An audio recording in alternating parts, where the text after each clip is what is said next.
Bonjour à tous, bienvenue ce midi pour ces petits temps que j'appelais Prophetic School. Aujourd'hui, je vais parler de quelque chose aussi qui est important. Ce quelque chose, c'est ceci. Parfois, les gens pensent le contraire. Oui, je vais parler l'importance qui est un père au-dessus de vous. L'importance d'avoir un père au-dessus de vous. C'est important. Pour ceux qui le peuvent, je vous prie de me suivre attentivement. Ce que je vais développer aujourd'hui, les gens pensent qu'en fait avoir un père, c'est avoir quelqu'un qui te commande, avoir quelqu'un qui décide de ce que tu dois faire ou ce que tu ne dois pas faire. C'est pas forcément ça. Bien que le père a un rôle d'éducation, un rôle d'éducateur, un rôle de formateur, un rôle de quelqu'un qui a de l'expérience pour te mettre sur le chemin. Le fait d'avoir une onction sur toi ne veut pas forcément dire que tu n'as pas besoin d'un père. Le père n'est pas là pour étouffer ton onction, mais le père va t'aider à développer ton onction. C'est pas comme ça que je vais... En fait, je suis pas encore entré dans le thème, mais je vais vous montrer quelque chose. Aujourd'hui, j'ai juste envie de parler de la nécessité d'avoir un père dans le ministère ou encore dans la vie. La nature, la Bible dit la nature ne nous parle-t-elle pas? Si tu as un père, vous voyez, aujourd'hui vous avez des chrétiens onctionnés, ils ont de l'onction, ils sont vraiment onctionnés, mais c'est des gens sans père. C'est des gens sans père. Et quand tu es sans père, tu es sans repère. C'est-à-dire que tu n'as personne chez qui tu peux aller, ou tu peux aller demander de l'aide, ou demander un conseil, ou demander une orientation, ou quelqu'un chez qui tu peux aller puiser dans l'expérience pour savoir ce qu'il y a lieu de faire pour telle ou telle autre chose. L'importance d'avoir un père. Écoutez bien, et je sais que beaucoup le citent. Écoutez bien, beaucoup citent généralement Joël 2, 28. How, prophète? Hello, prophète. Ouais, beaucoup cherchent, ouais, lisent ce verset. Le verset dit, écoutez bien le verset. Joël 2, 28. Il dit, après ces temps, je reprendrai de mon esprit sur toute chaise. Oui, il dit sur toute chair. Les jeunes auront des visions et des vieillards auront des songes. Mais il y a quelque chose qu'il dit de manière particulière. Il dit, mais vos fils et vos filles. Là, je n'ai pas compris. Il dit, tout le monde recevra l'esprit. Écoutez bien. Il dit, tout le monde recevra l'esprit. Tout le monde recevra l'esprit. Vos filles. Il dit, écoute bien. Il dit bien, il dit, après ces temps-là, je reprendrai de mon esprit sur toute chair. Ok? Il dit, les jeunes gens auront des visions et les vieillards auront des songes. Mais dans ce même passage, il va dire ceci. Il dit, vos fils et vos filles prophétiseront. Écoutez bien, il crée une lignée dans le prophétique, il crée une lignée. Il dit, tout le monde aura l'esprit, tout le monde aura des visions, les vieillards auront des songes, mais il dit, vos fils et vos filles prophétiseront. C'est-à-dire que la prophétie, c'est aussi une affaire de famille. C'est-à-dire que la prophétie, c'est aussi une affaire de famille. Quand tu veux te perfectionner dans le prophétique, il faut une lignée, il faut un père spirituel. Ça veut dire que mes fils, mes filles sont obligés de prophétiser, de par la lignée. Même si c'est un pasteur, il va se retrouver avec l'onction prophétique sur lui. Parce qu'il vient d'un prophète. Parce qu'il est né d'un prophète. Il dit, vos fils et vos filles prophétiseront. Il n'a pas dit, toute chair prophétisera. Il n'a pas dit, toute chair. Mais il a dit, toute chair. Ils auront des visions. Et ils vont avoir des songes. Mais il dit, mais vos fils et vos filles. Donc il crée une lignée. Donc il dit, vos fils et vos filles, il crée une lignée. Vos fils et vos filles, ils créent une lignée. Ça veut dire que mes fils et mes filles vont prophétiser. Ça veut dire que c'est une affaire de lignée. Il faut être connecté au Père. Et vous savez, cette vision, ce passage n'a pas été donné aux fils. C'est une prophétie pour les pères. Dieu ne parlait pas aux fils. Dieu parlait au Père. Il a dit au Père que vos fils et vos filles prophétiseront. Donc ce sont les pères. Écoutez, je suis en train de venir pour vous montrer l'importance dans le prophétique d'avoir une lignée, d'avoir un père. Si tu veux fonctionner dans le prophétique, il faut un père. Tu peux naître, Dieu peut te faire fonctionner seul, mais tu auras du mal à progresser. Il faut une lignée. Il a dit, vos fils et vos filles prophétiseront. Ça veut dire que si Dieu m'a donné cette parole, je dirai au Seigneur, mais pourquoi mes fils et mes filles ne prophétisent pas? Ça veut dire que chaque membre dans ma lignée va prophétiser. Écoutez, je ne dis pas que le docteur ne va pas prophétiser ou... Non, non, non, tout le monde peut prophétiser. Vous pouvez prophétiser par déclaration. Tout le monde n'a pas forcément le don de prophétie, mais tout le monde peut prophétiser par déclaration. C'est-à-dire que tu prophétises sur ta propre vie, ce que tu prophétises sur les événements de ta vie, tu peux commander au matin, commander au soir, commander à midi, déclarer, et tu vois les choses arriver, et tu peux prophétiser. N'importe quelle âme remplie de l'Esprit de Dieu peut prophétiser. Mais l'importance d'avoir un père est importante. Je vais vous montrer quelque part ce que peut faire l'onction d'un père sur un enfant, sur son enfant. Écoutez bien. Je vais vous amener dans l'histoire de David, ok? Nous savons que David est oint. Il était oint, d'accord? Parce qu'il ne vit pas aujourd'hui, mais David était un anointed person. C'était quelqu'un de oint, quelqu'un de full of God. C'est-à-dire qu'il était plein de Dieu, rempli de Dieu, David. David était rempli, mais de la plénitude. David était un adorateur. C'était un prophète, parce que c'est un psalmiste, c'est un prophète, mais dans la dimension chantée. Vous voyez? Et David connaissait qui était son père. Vous voyez? David n'a pas oublié. Il n'a pas oublié que c'est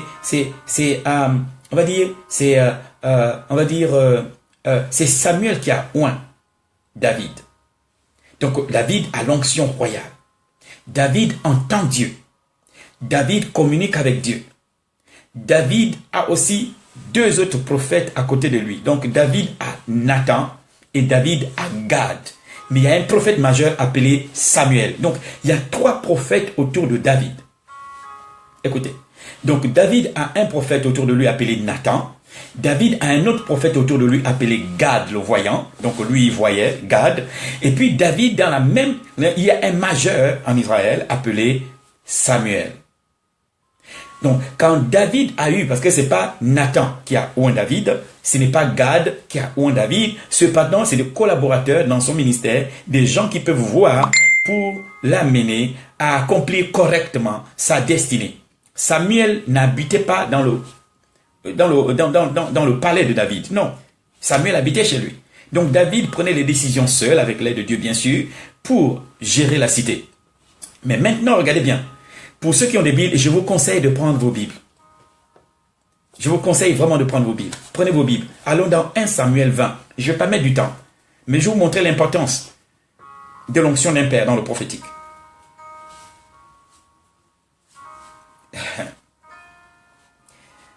Et ça c'est important. Je suis en train de développer un réseau d'intercesseurs. Donc pour tous ceux que vous savez que vous êtes appelés au ministère d'intercession, que vous êtes sentinelles, connectez-vous à mon ministère. Parce que j'ai une mission que Dieu a envoyé un ange pour me dire rassemble les intercesseurs. Il m'a dit rassemble les sentinelles. Et nous allons avoir des temps sur Paris où les sentinelles devraient venir de partout pour des temps of prayer and revival in Christ. Et prier pour la nation. Et c'est important. Regardez bien, prenez 1 Samuel 20. Vous avez dans ce passage, passage de 1 Samuel 20, vous avez l'histoire de David. David est poursuivi par Saül. Saül en veut à la vie de David. Et dans ce passage, David va courir partout. Et finalement, le dernier endroit où David va fuir va être à Najot. Il va aller à Najot. David fuit à Najot. Écoutez bien. Il fuit à Najot. Pourquoi? Parce que Samuel se trouve à Najot. Donc David fuit. Et David fuit à Najot. Et qui était à Najot? Samuel. Et qui est Samuel? Celui par qui que Dieu a utilisé pour oindre David. Pour l'introniser dans la royauté. Pour le faire rentrer. Donc David reste, il sait. Il court vers la personne qui l'a introduit. Il court vers l'onction de son père. Donc le père dans le ministère de David, c'est Samuel. C'est Samuel qui va éduquer David dans la royauté de par l'instruction divine. Il va souvent venir donner à David des informations ou envoyer à David des informations. Bien que David avait déjà des prophètes à côté de lui, Nathan et Gad le voyant. Alors, David fuit. David va à Najoth. Écoutez bien, il arrive à Najoth et je suis dans le chapitre 20. Je lis à partir du verset 1. Écoutez bien. Donc, David fuit à Najoth et David se cache à Najoth. Chez qui? Chez Samuel. Mais David a l'onction et David est un guerrier. Donc, David pouvait s'arrêter et combattre. Mais David fuit vers son père. La situation le dépasse maintenant. Il fuit vers le père. Il fuit vers qui? Vers Samuel. Et écoutez bien, David, au verset 1 de 1 Samuel 20, David s'enfuit de Najoth. Oh, excusez-moi, ce n'est pas le chapitre 20, c'est le chapitre 19, excusez-moi, c'est le chapitre 19. Ok? C'est le chapitre 19, verset 1. Je ne vais pas lire toute l'histoire, c'est long à lire, mais je vais lire cette partie. Saül parla à son fils Jonathan et à tous ses serviteurs de faire mourir David. Mais Jonathan, fils de Saül, avait une grande affection pour David. Et il l'informa en lui disant, mon père Saül cherche à te faire mourir. Tiens-toi donc sur tes gardes demain matin. Reste à l'écart et cache-toi. Vous voyez? Bon, là, je vais courcir un peu parce que c'est trop long. C'est vraiment trop long. Mais l'importance d'avoir un père. Laissez-moi vous trouver. Je ne vais pas lire parce que sinon ça va faire long et les gens risquent de dormir. Voilà. Prenons le verset 18. D'accord. 1 Samuel 19, verset 18. L'importance d'avoir un père. Et surtout quand il est prophète aussi. Ouais. Il faut avoir un père, pasteur, peu importe. Mais quand tu es prophète, c'est important d'avoir un père prophète. C'est important. Parce que, il comprend ce que tu vis, il comprend ce que tu traverses, il comprend ce que tu vis. Je ne dis pas que c'est mauvais d'avoir un père pasteur. Non, non, non, non, non, non, non, non. Tu peux avoir ton père pasteur, même si tu es prophète, tu as un père pasteur. Dans ce cas, tu auras besoin d'un mentor. Ok? Si ton père spirituel, c'est un pasteur, tu auras besoin d'un mentor dans le domaine. Ok? Il y a des clés que le prophète doit te donner. Ok? Mais tu gardes ton papa pasteur, ne le jette pas parce que il ne te comprend pas et tout le reste. Ok? Mais dans ce cas, ton père est là, mais tu auras besoin d'un mentor. Quelqu'un qui va t'ouvrir les clés par rapport au ministère, par rapport à... D'accord? Et ça, c'est très important d'avoir un père. Ça veut dire que certains combats, vous voyez, les enfants mènent des combats sans fin parce qu'ils n'ont pas de père. Quand vous avez un père, le père, même s'il n'est pas avec vous, automatiquement, à cause de la connexion que vous avez entre vous, son onction commence à protéger l'enfant. Les anges qui sont avec lui commencent à protéger l'enfant. Donc, l'enfant est sous la protection d'un père. Donc, quand le combat fait rage, il y a un renforcement. Écoutez bien, il y a un renforcement. Quand l'enfant est sous votre protection, ça se sent tout de suite. Quand un enfant n'est plus sous votre protection. Vous savez, la protection, ce n'est pas parce que vous êtes à côté de moi que ça veut dire que vraiment vous êtes. S'il n'y a pas une connexion spirituelle, parce que ce n'est pas enfant charnel, c'est enfant spirituel. Donc pour avoir un père spirituel, il faut que tu dois d'abord être un homme spirituel. Il faut que tu sois d'abord toi-même spirituel. C'est enfant spirituel et non enfant physique. Si tu vois ça comme enfant physique, tu perds le spirituel, tu perds la dimension spirituelle, tu perds la connexion spirituelle. C'est pas physique, c'est spirituel. Donc pour que ce monsieur ou cet homme de Dieu soit ton père spirituel, tu dois d'abord être toi-même un homme ou une femme spirituelle. Parce que c'est spirituellement qu'on juge. C'est une connexion spirituelle où les choses qu'il a peuvent arriver chez toi, où les capacités qu'il a peuvent arriver chez vous. Et tu sais comment utiliser le fait que tu sois le fils ou l'enfant de cet homme. La majorité des enfants de Dieu vivent des situations compliquées parce qu'ils manquent de père. Ils pensent que parce qu'ils ont l'onction, c'est suffisant pour arriver. Non, vous avez besoin de la protection d'un père. Vous avez besoin qu'un père vous protège. Vous avez besoin qu'un père vous aide. Le père n'est pas là simplement pour vous empêcher d'exercer votre ministère. Non, le père est là. C'est une couverture. Ça veut dire que tant que l'enfant n'est pas encore majeur, il n'a pas encore la dimension spirituelle requise, il n'a pas encore grandi, il reste sous la couverture d'un père. Spirituellement, le père le couvre pendant que lui, il grandit. Jusqu'à ce qu'il atteigne une certaine... Vous voyez? Donc certains de vos combats sont pris par le Père et non vous-même. C'est pourquoi beaucoup de chrétiens vivent et ils ne comprennent pas pourquoi les combats ne s'arrêtent pas. C'est tout simplement, il n'y a pas de lignée. Il y a une alliance dans laquelle Dieu veut que vous soyez. Avoir un enfant qui, on ne sait même pas qui est son père, il a tous les pères du monde. Cet enfant va avoir du mal à croître. Il va avoir du mal. Vous pouvez avoir plusieurs mentors. Mais un père. C'est pourquoi j'ai dit à tous mes enfants, restez connectés. restez connectés.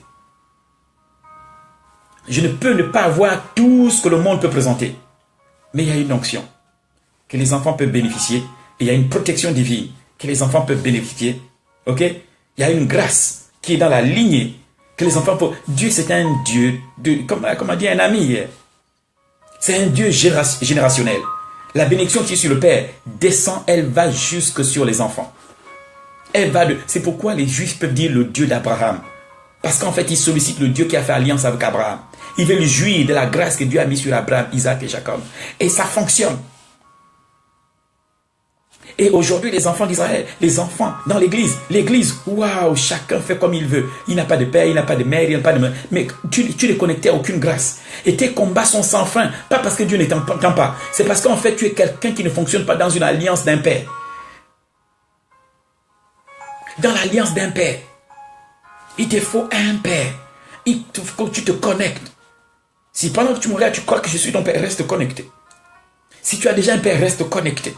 Dans tous les cas, sois connecté à un père. Et abreuve, grandis dans l'alliance de ton père. Il y a une de mes filles qui m'a raconté une histoire.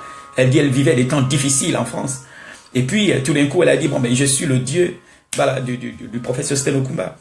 Elle me dit avec ces mots que l'endroit s'est mis à trembler. Parce qu'elle a demandé à ce que Dieu l'aide, que les anges qui opèrent dans le ministère de son père l'aident dans sa situation. Elle a été secourue. Cette nuit-là, elle a senti, elle a dit, il y a eu comme un vent fort dans la maison. Et on rigolait, j'ai dit, oh, maintenant je comprends pourquoi je suis resté sans les anges, j'ai cherché la protection là où j'étais.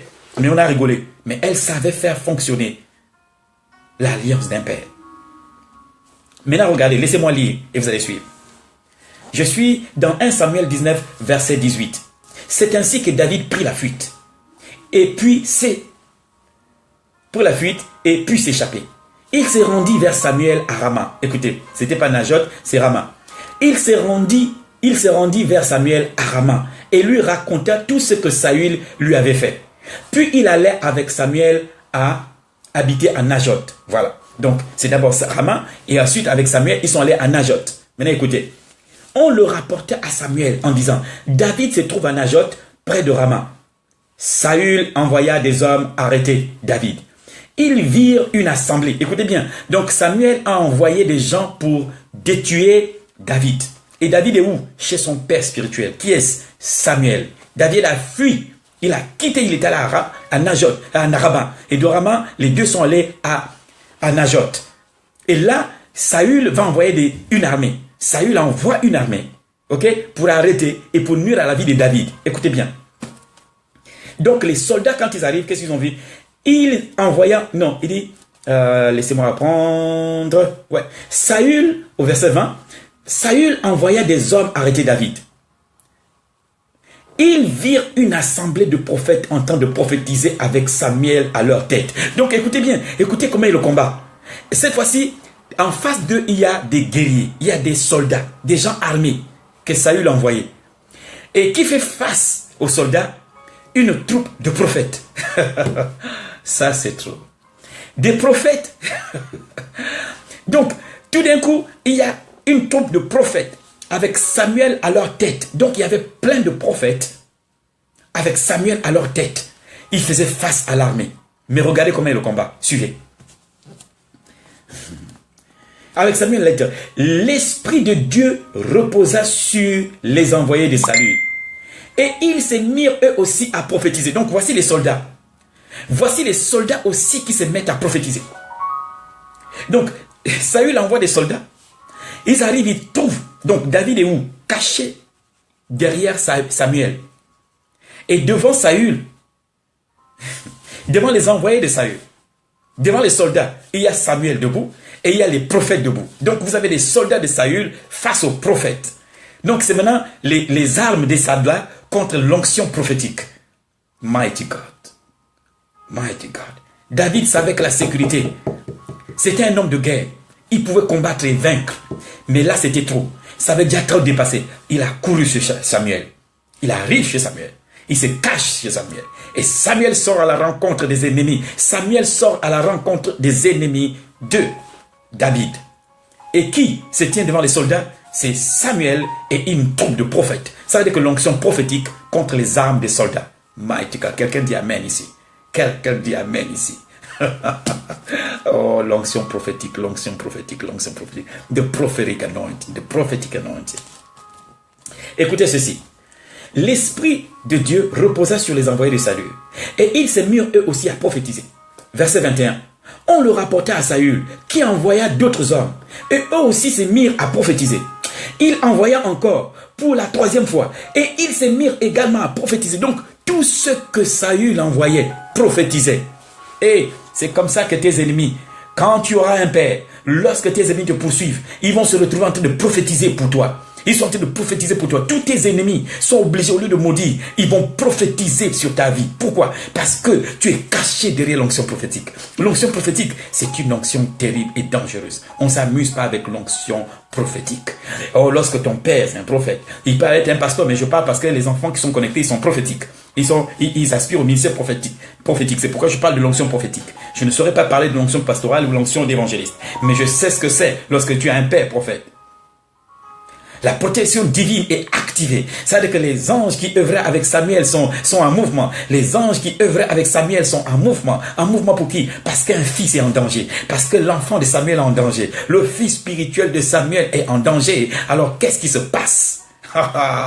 Qu'est-ce qui se passe? L'onction prophétique. Samuel se lève. Les prophètes se lèvent. Il y a une couronne, une organisation, une assemblée de prophètes qui se lèvent. Pas avec des armes physiques. Pas avec des armes physiques ou des armes ou des lances ou des flèches ou des boucliers en or ou en argent ou en acier. Non. Avec l'onction prophétique. La Bible dit que Saül va envoyer des hommes, donc des guerriers, des soldats. Quand ils arrivent, au lieu de tuer David, ils vont se mettre à prophétiser. D'après vous, ils prophétisaient sur quoi? Ils prophétisaient sur ce que David. Parce que le problème, c'était David. Donc, eux, ils commencent à prophétiser sur David. Ils vont prophétiser sur ce que Dieu veut faire. Ils vont prophétiser. Ils ont commencé à prophétiser. Oh, je déclare que tes ennemis, pendant que tu es là connecté avec moi, tes ennemis commencent à prophétiser pour ta vie. Ils commencent à prophétiser sur ta destinée. Au lieu de maudire, ils vont dans l'assemblée. Ils essaient d'envoyer des lances. Mais ils se mettent à prophétiser pour ta vie, pour ton avenir. Les paroles sont changées leur bouche pour déclarer des choses extraordinaires dans ta vie. Au lieu de te maudire, ils commencent à prophétiser. Et toutes les personnes qui vont envoyer, au lieu de vous tuer, ils vont se mettre à prophétiser sur votre vie. Reçois ça au nom de Jésus. Reçois ça au nom puissant de Jésus. Vos ennemis commencent à prophétiser sur vos vies. Pourquoi? Parce que vous êtes venus vous cacher sous l'onction prophétique. L'onction prophétique est plus puissante que les armes que vous voulez. Peu importe les armes physiques ou peu importe leur matière, la matière avec laquelle ces armes ont été faites. C'est pourquoi la Bible dit, oh, toute arme forgée contre toi ne peut prospérer. Toute arme. David, vous comprenez, c'est David qui a écrit ça. Ouh, est-ce que c'est David? Est-ce que c'est le psaume 11? Ouh, il faut que je vérifie. Je ne sais pas si c'est Isaïe 54 ou psaume 91, je ne sais plus trop. Mais c'est un verset 17. Toute arme forgée contre toi ne peut prospérer. Pourquoi? David a compris la puissance de l'onction. Et David dit, il dit, ce joug qui est sur toi, sera ôté. Mighty God. Il dit, le joug éclatera à cause de l'onction. Donc l'onction est plus puissante que les armes de ce monde. La bombe atomique n'a pas plus de puissance que l'onction prophétique, que l'onction de Dieu. L'onction de Dieu va te faire progresser parce qu'ils ont décidé de nuire à ta vie. À ce midi, à 7 heures, je déclare et je proclame qu'ils vont prophétiser. Oh, les paroles dans leur bouche changent. Ribaya sopré. Ils sont dans une secte. Ils ont décidé de te maudire. Tout d'un coup, toute la secte commence à prophétiser. Pourquoi? Tu es caché derrière l'onction prophétique. Ils commencent à prophétiser sur tes enfants, prophétiser sur toi. Ils vont prophétiser à se fatiguer. C'est pas fini. Écoutez ceci. Écoutez.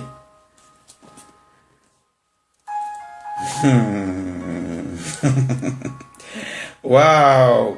Mais écoutez, il envoya encore pour la troisième fois. Et ils se mirent égal à prophétiser. Verset 22. Verset 22. Alors Saül s'est rendu lui-même à Rama. Le roi va à Rama. Maintenant, le chef du gang de ces bandes va à Rama, là où il se trouve. Donc, il a décidé d'aller voir ce qui te protège.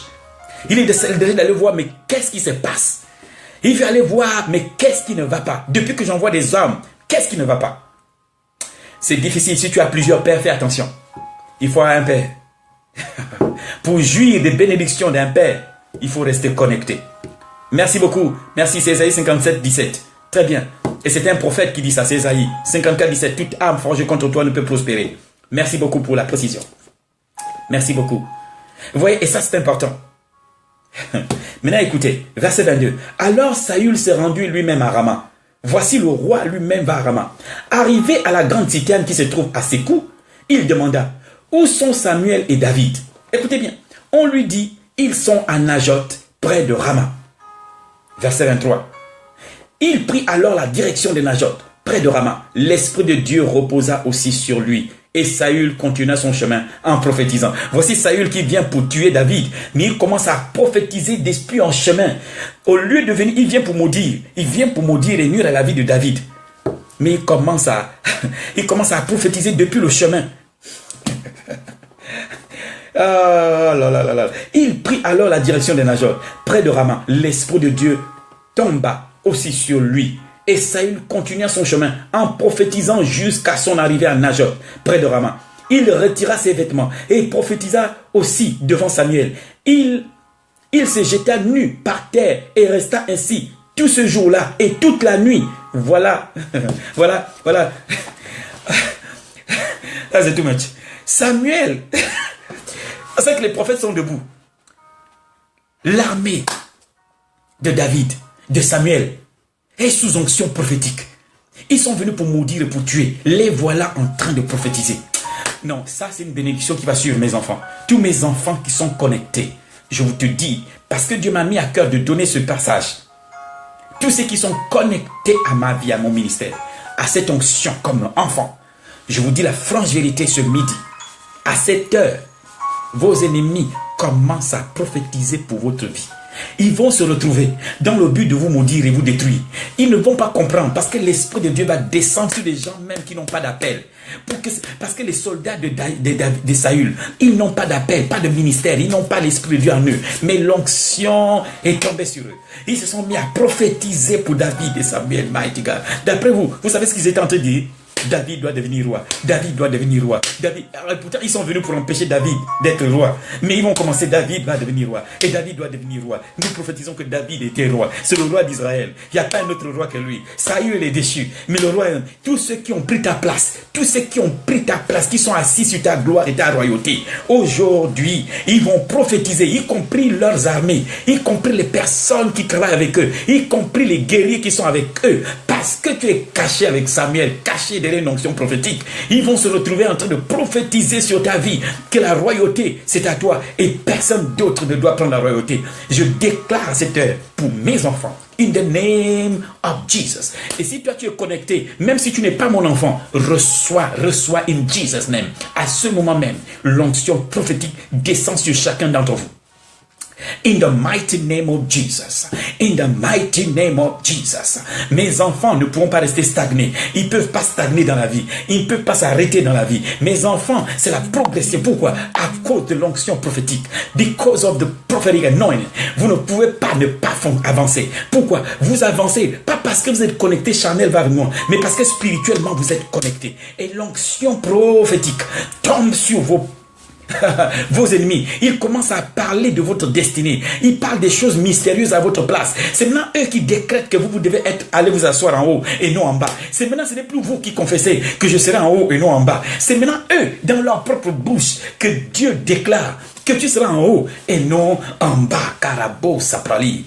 Ribo Sapral et Jabra de la manga Saprali et Karapou Salamanda. Ce midi, accélération. Ce midi, l'onction prophétique se met entre toi et tes ennemis. Et tes ennemis, sans comprendre pourquoi, sans comprendre ce qui se passe, se mettent à prophétiser. Ils parlent de ton mariage, ils parlent de ton travail, ils parlent de tes finances. Tes ennemis parlent de ton élévation. Ils parlent que tu dois avoir une entreprise. Ils disent que tu dois être riche. Ils disent que tu dois avoir des maisons. Ils disent que tu dois être élevé. Ils parlent même de ton avion. Ils parlent de ton jet privé. Ils parlent de ton onction, de ton ministère qui va étendre les limites. Ils parlent même de l'argent que tu vas donner aux pauvres, aider les gens. Ils vont prophétiser sur tout ce que Dieu t'a dit. Ce n'est plus toi seul qui prophétise, c'est maintenant eux aussi qui prophétisent sous le contrôle de l'onction d'un père, sur le pouvoir de l'onction d'un père. Rabaya Soprali, Kazabla, Manare, Kazé. Et je vois quelqu'un être propulsé. Je te vois être propulsé. Je te vois progresser. Je te vois avancer. Je te vois quitter l'endroit où tu tournais en rond. Tu rentres complètement dans ta destinée. In the name of Jesus. In the mighty name of Jesus. Quelqu'un est élevé ce midi. Quelqu'un est béni ce midi. Quelqu'un reçoit le feu. Quelqu'un reçoit l'onction prophétique. Quelqu'un qui est dans la sécheresse reçoit l'eau vive. Tu reçois l'eau pour la vie. Tu reçois la restauration dont tu as besoin. Parce que tu es connecté. L'onction prophétique est plus puissante que tes ennemis. Plus puissante. Et les anges d'un père protègent l'enfant. David a fui Samuel. Et Samuel s'est tenu debout face à Saül, face à son armée.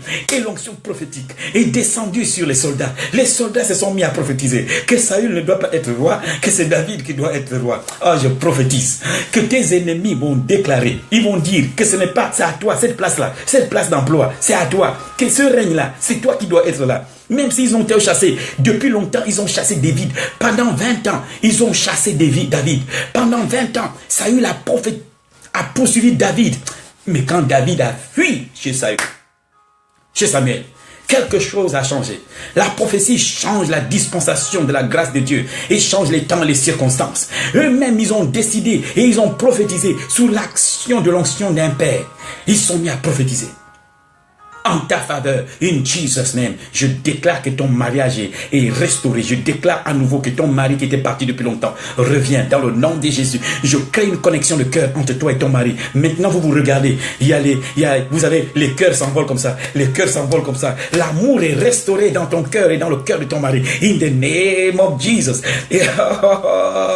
Ça, c'est tout much. Suzy, je te dis. Suzy. Aïe, aïe, aïe. Depuis le Canada, I'm telling you the truth. L'amour entre toi et ton mari. Cupido, Rabaya, Shikadalamanda. Pourquoi? L'onction prophétique. Oh, l'onction prophétique. Quelqu'un m'a saisi. Est-ce que quelqu'un m'a saisi ce midi? Est-ce que tu m'as saisi ce midi? By the power of the Holy Spirit. Par la puissance de l'onction prophétique et des anges prophétiques.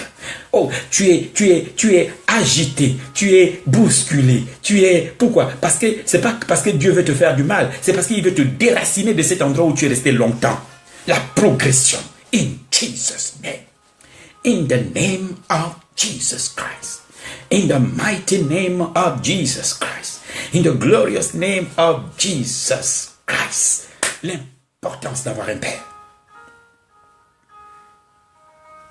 Who is your father?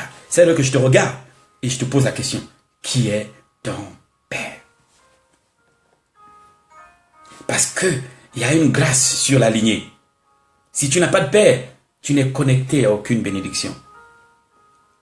Israël aujourd'hui est béni, pas parce qu'en fait, ils font ce que Dieu attend, c'est parce que c'est des enfants d'Abraham. Dieu suit la lignée. Il y a une lignée. Maintenant, si ton père s'est connecté à Abraham, tu te connectes à ton père. God bless you. Je ne vais pas aller plus loin. Je vais m'arrêter là. C'est midi, les gens ont besoin de manger. Mais j'ai tenu à repositionner les choses. En ce moment, l'église va dans tous les sens. Les enfants s'en paient et ils veulent être bénis. Non, Dieu est un Dieu générationnel. Il suit de père en fils, de frère en fils. C'est ça. Il a toujours fonctionné comme ça depuis. Et ce n'est pas maintenant qu'il va s'arrêter. Paul lui-même a dit, il dit, je suis de la tribu de Benjamin. Que Dieu vous bénisse. Reçois ton miracle. By faith. Et que Dieu vous garde précieusement. Écoutez bien. On pose la question à Jésus.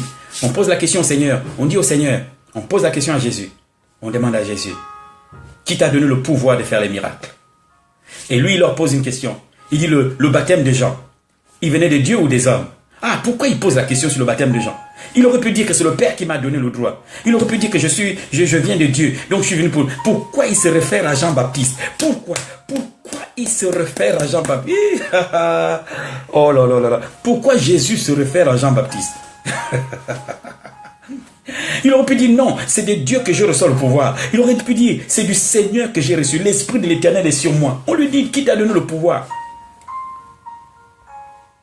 Il a dit le droit de faire ceci, mais conféré depuis le baptême de Jean. C'est-à-dire que Jean est celui qui a fait rentrer Jésus dans son ministère. Jésus est rentré dans l'intégrité du ministère de Jean.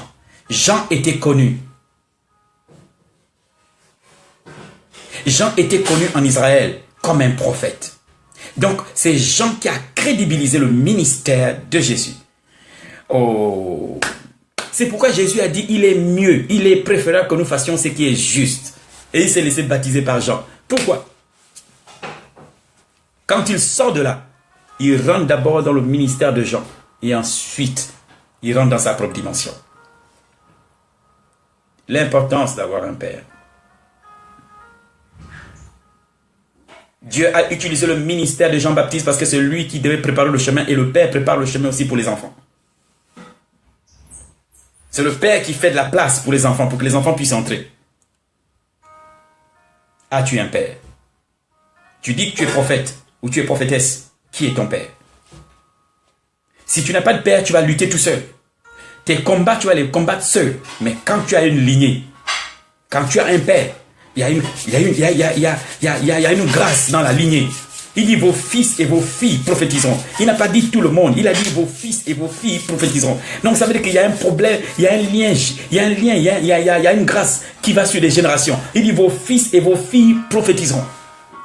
Mais cependant, il dit les jeunes auront des visions, les vieillards auront des songes. Il dit, oh, toute chair recevra son esprit. Mais il dit, vos fils et vos filles prophétiseront. Ça veut dire que ceux qui sont connectés à vous vont prophétiser. Oh, mighty God. Pendant que tu es connecté à ce ministère, la grâce de voir, d'opérer dans le surnaturel vient sur toi. La grâce d'atteindre des choses que tu cherches à atteindre, by divine ability, par la capacité que seul Dieu donne, est sur toi. N'oublie pas, je te laisse avec ça. Qui est ton Père? God bless you. À demain pour autre chose. Ceci, je l'enseignerai bientôt à Béthalel sur dans la rue, sur la rue Saint-Martin. C'est là où nous sommes. Pour ceux qui veulent le venir, là nous sommes au 199 bis rue Saint-Martin, le 3e arrondissement, Paris, donc Châtelet, on va dire. Voilà, à 2 pas de Châtelet. Gloire à Dieu. Et là, nous aurons des temps de louange, d'adoration et de démonstration d'esprit. Nous allons opérer par le Saint-Esprit. In the name of Jesus. Au nom de Jésus-Christ de Nazareth. Que Dieu vous bénisse. À demain. God bless you. And bye bye. Oh oui, c'est trop court, mais c'est ça.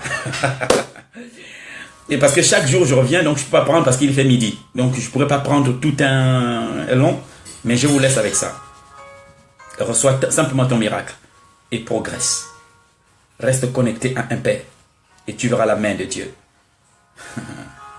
Tu verras la main de Dieu et tu verras la puissance de Dieu. Tu verras la grâce de Dieu. Tu verras l'amour de Dieu. Tu verras la main vivante des puissances et glorieuses de Dieu. Tu verras que Dieu n'est pas un Dieu qui change. Aujourd'hui, tout va bien. Aujourd'hui, il change. Aujourd'hui, non, non. Dieu, quand il a dit et c'est ainsi. C'est à toi de te connecter pour retrouver ta position, le chemin là où il va t'amener. Dieu, il ne va pas changer à cause des circonstances. C'est toi qui changes à cause des circonstances. Donc, c'est à toi de revenir et non à Dieu de revenir. Quand tu dis, Seigneur, reviens, il te dit, c'est pas moi qui dois revenir. C'est toi qui reviens. Donc, toi, tu reviens et tu reprends la position que tu dois prendre et Dieu te reprend pour ta destinée et t'amène là où tu dois aller. L'importance, to have a father who is your father. On ne choisit pas un père à cause des biens. Non. On choisit un père. Un père, c'est l'onction. C'est l'onction qu'il faut regarder pour un père. Ce n'est pas parce qu'il a beaucoup d'argent qu'il faut choisir. Non. Ce n'est pas parce qu'il a des voitures qu'il faut choisir. Non. Les enfants de Dieu, vous choisissez. Il faut regarder l'onction. L'onction, c'est quelque chose de spirituel qui peut partir d'un père à un fils. Mais la voiture, non. Les voitures du père, ça ne va pas venir chez vous. Oh, Seigneur. La maison du père ne va pas venir chez vous. Mais l'onction qui lui a donné d'avoir tout ça peut arriver chez vous. C'est pourquoi c'est une connexion spirituelle. In the name of Jesus Christ. Que Dieu vous garde et vous bénisse abondamment. Je vous aime énormément. Et Dieu seul sait que j'ai un cœur pour les enfants de Dieu. Au-delà de tout ce que les gens peuvent faire et peuvent dire, vous aimez les enfants de Dieu parce que c'est votre mission de les aider. Dieu vous a donné un cœur pour les aider et vous les aimez. Et peu importe si les gens sont fidèles ou pas, vous aimez. Mais n'oubliez pas, chacun récolte ce qu'il a semé. Il sera seul à le manger. Vous, connectez-vous à un Père et restez fidèles. L'onction d'un Père arrive chez vous par la fidélité. Plus vous êtes fidèle à ce Père, plus cette onction arrive. Et in the name of Jesus. À nous revoir demain, à la même heure, 12h30, by the grace of God. Bye bye. Shalom, shalom. Love you, love you, love you. Glory be to God. Bye bye.